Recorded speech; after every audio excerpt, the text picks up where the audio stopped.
नमस्कार माझ्या शेतकरी मित्रांनो, शेतकरी दादा यूट्यूब चॅनेलमध्ये आपले सर्वांचे पुन्हा एकदा स्वागत आहे। आज आपण बघणार सोयाबीन व हरभरा बाजारभाव।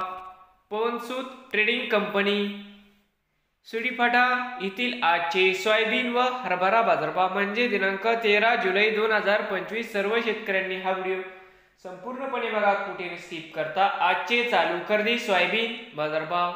मित्रांनो, या ठिकाणी तुम्हाला सोयाबीनचे पेमेंट लगेच पाहिजे असेल, पवनसूत ट्रेडिंग कंपनीमध्ये आज सोयाबीनला 4400 रुपये क्विंटल या ठिकाणी आज सोयाबीनला बाजारभाव मिळत आहे। हरभरा भाव आजचे या ठिकाणी नवीन चणा 5750 रुपये क्विंटल पवनसूत ट्रेडिंग कंपनीमध्ये आज हरभऱ्याला बाजारभाव मिळत आहे। नवीन आले असाल तर शेतकरी दादा यूट्यूब चॅनेलला सबस्क्राईब करा रोज सोयाबीनचे व्हिडिओ बघण्यासाठी। केज तालुक्यातील व बीड जिल्ह्यातील